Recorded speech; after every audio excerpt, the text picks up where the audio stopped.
प्रदेश सरकार के माननीय मंत्री श्रीमती रीता बहुगुणा जोशी जी, श्रीमती स्वाति सिंह जी, डॉक्टर महेंद्र सिंह जी, प्रदेश सरकार के हमारे सभी माननीय मंत्रीगण, उत्तर प्रदेश के प्रमुख सचिव स्वास्थ्य श्री सिन्हा जी,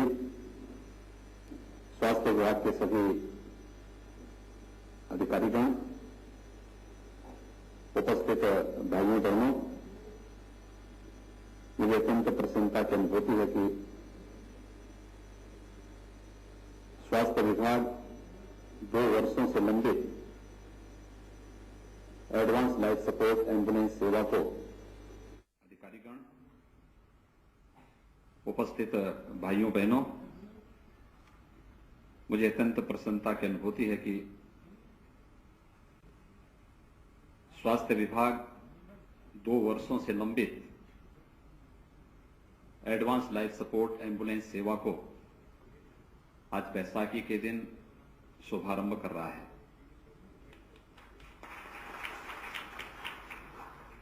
उत्तर प्रदेश जैसे राज्य में जहां पर स्वास्थ्य सुविधा का अत्यंत अभाव हो, वहां पर अगर किसी राज्य सरकार को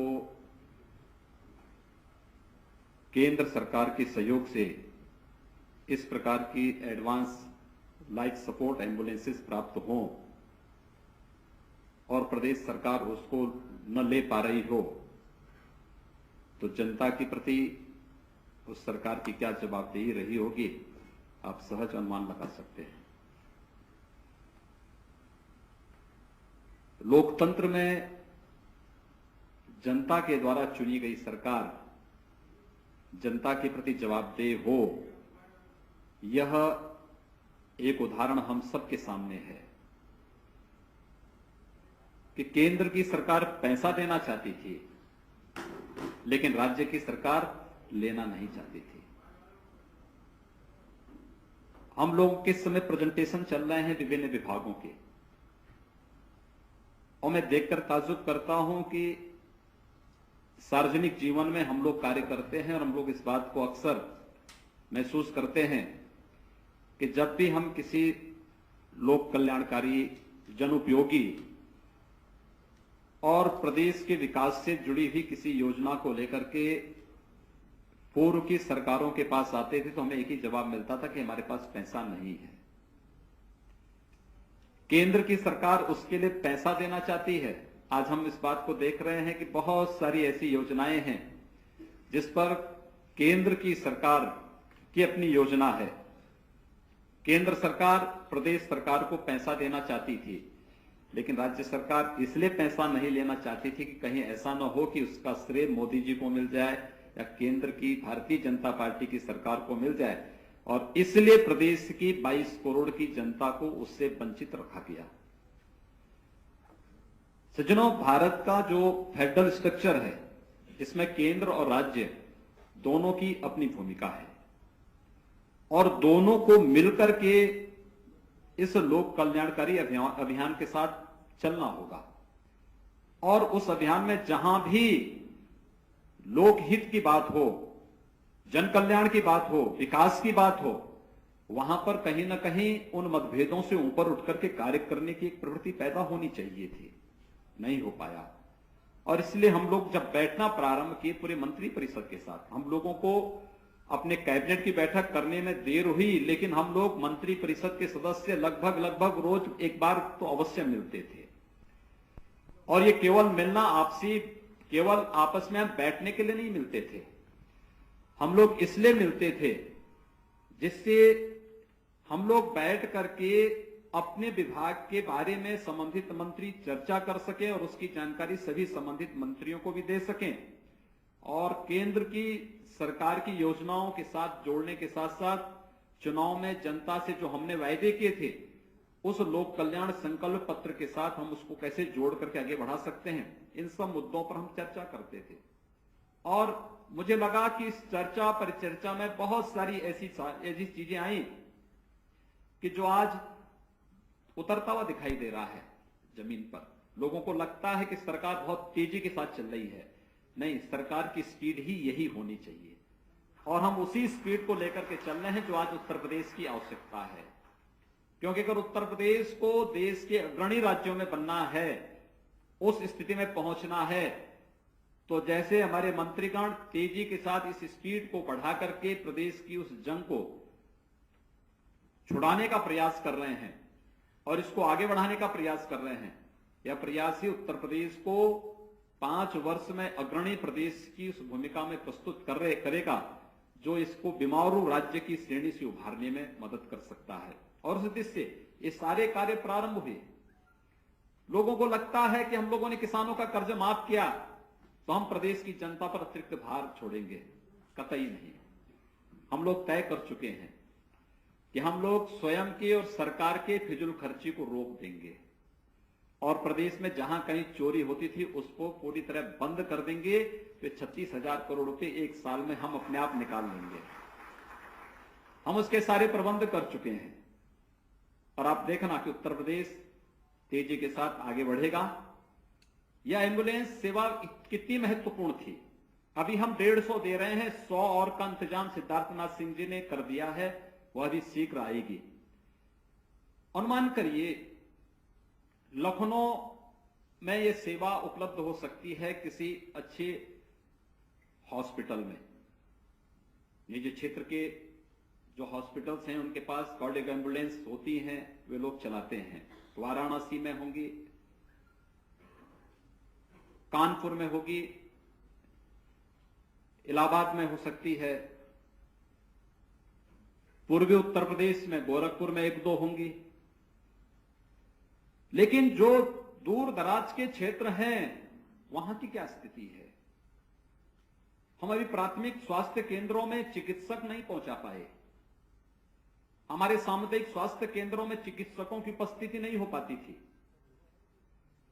हम लोगों ने प्रयास किया है कि हम प्राथमिक सामुदायिक चिकित्सालयों के उन्नयन के साथ साथ जिला चिकित्सालयों की व्यवस्था को अच्छा बनाएं और उनको मेडिकल कॉलेज के रूप में कैसे स्थापित कर सकते हैं, इसके बारे में जहां हम लोगों का पूरा प्रयास प्रारंभ हुआ है। वहीं अगर किसी को हार्ट अटैक हो जाए, कोई गंभीर रूप से जल गया, कहीं पर कोई डिलीवरी का मामला है, तत्काल उसको सहायता चाहिए। जो गोल्डन आवर के बाद हमारे स्वास्थ्य मंत्री ने कही, 1 घंटे का कोई हेड इंजरी का कोई पेशेंट है, बहुत गंभीर रूप से घायल किसी दुर्घटना में है और लाइफ सपोर्ट मशीन की आवश्यकता है उसको, अगर आपके पास इस प्रकार की एम्बुलेंस नहीं है तो आपके चाहने के बावजूद भी अगर आप किसी को बस्ती से लखनऊ लाना चाहेंगे तो उस तक अब तक की सामान्य एम्बुलेंस को पहुंचने में आधा घंटा पौन घंटा लगा। वहां से अगर लखनऊ उसको लाना पड़े, क्या स्थितियां होंगी? रास्ते में दम तोड़ देगा मरीज। किसी दुर्घटना का शिकार हो, किसी बहन की जिंदगी को बचाने का प्रश्न हो, किसी बच्चे का मामला हो, कोई हार्ट अटैक का पेशेंट है, उन स्थितियों में इस प्रकार की सेवा अत्यंत महत्वपूर्ण भूमिका का निर्वाह कर सकती है एक जीवन को बचाने में। और यह कार्य तो हमारा स्वास्थ्य विभाग आज एक साथ कर रहा है कि हम हर जिले को तत्काल 2-2 लाइफ सपोर्ट एम्बुलेंस उपलब्ध करवा रहे हैं और शीघ्र ही 100 नई एम्बुलेंसेस हम उपलब्ध कराएंगे। और जवाबदेही के साथ यह सुनिश्चित कर दिया गया है कि इसको हम जो भी पैसा देंगे एनएचएम के अंतर्गत भारत सरकार उसका भुगतान करेगी, राज्य सरकार को उसका भुगतान नहीं करना है। भारत सरकार उसका पैसा देगी। भारत सरकार पैसा न दे इसलिए राज्य सरकार इसको लागू नहीं करना चाहती थी, क्योंकि इसके साथ कोई शब्द और जुड़ा हुआ नहीं था। लेकिन हमने इसके साथ कोई अतिरिक्त शब्द नहीं जोड़ा है। यह हमारी सामान्य एम्बुलेंस सेवा के रूप में एडवांस लाइफ सपोर्ट एम्बुलेंस सेवा होगी, जो सीएमओ या सीएमएस के अधीन हर जिले में संचालित होगी। और हम लोगों ने कह दिया कि जीपीएस से जुड़ा होगा, उसको पर किलोमीटर कितना पैसा देना है जीपीएस बताएगा, उसके अनुसार उसको भुगतान होगा। अपनी मर्जी से नहीं चला पाएगा व्यक्ति। और इसमें यह भी सुविधा दी गई है कि अगर इस एम्बुलेंस में किसी प्रकार की कोई डिफॉल्ट होती है उपकरण में, उसका वेंटिलेटर है या अन्य कोई जीवन रक्षक उपकरण, कोई किसी प्रकार से उसमें कोई खराबी हुई और उसके कारण मरीज को परेशानी हुई, तो उस पर भी पेनल्टी का प्रावधान है। उसका एयर कंडीशन नहीं चला या एडवांस जो उपकरण उसमें नहीं चले तो 10,000 रुपए उसको पर डिफॉल्ट पर अलग से उस पर पेनल्टी की व्यवस्था भी कर दी गई है। यानी वह कोई व्यक्ति ये नहीं कह सकता कि हम इसको चला रहे हैं तो कोई पूछताछ नहीं होगी। हर एक कार्य की मॉनिटरिंग की भी व्यवस्था इसमें रहेगी।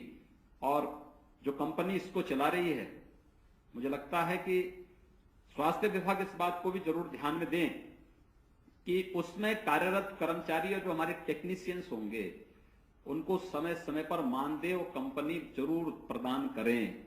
क्योंकि अक्सर ये चीज आती है कि हम कभी कभी बहुत किसी योजना को प्रारंभ करते हैं लेकिन जो उसके बैकबोन होते हैं उनकी उपेक्षा हो जाती है।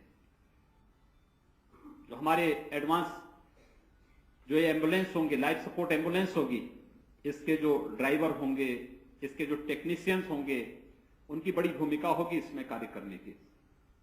12-12 घंटे कार्य करने के लिए कैसे वह इस प्रकार के मैन पावर को उपलब्ध कराएगा और उनको समय पर मानदेय प्राप्त होता रहे, इस बात को विशेष ध्यान दिए जाने की आवश्यकता है।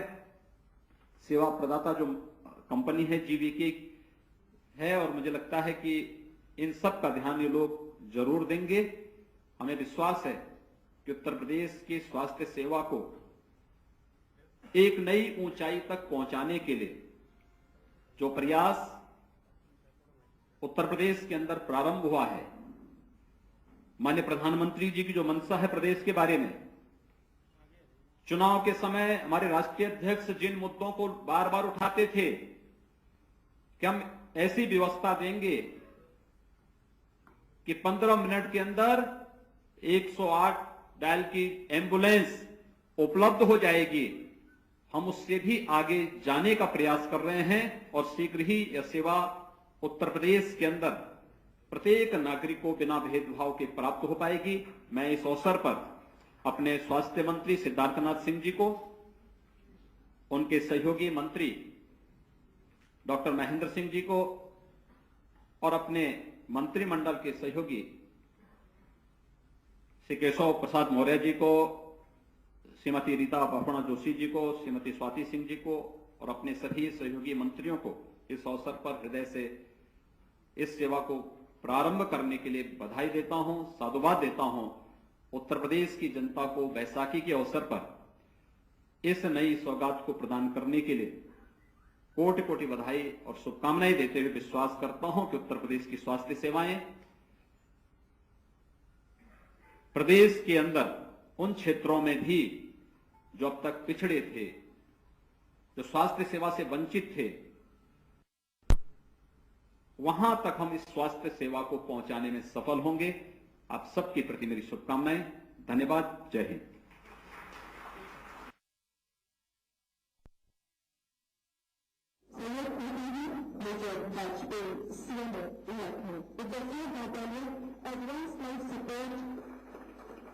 एम्बुलेंस जो गंभीर से गंभीर बीमारियों में भी मदद करेगी।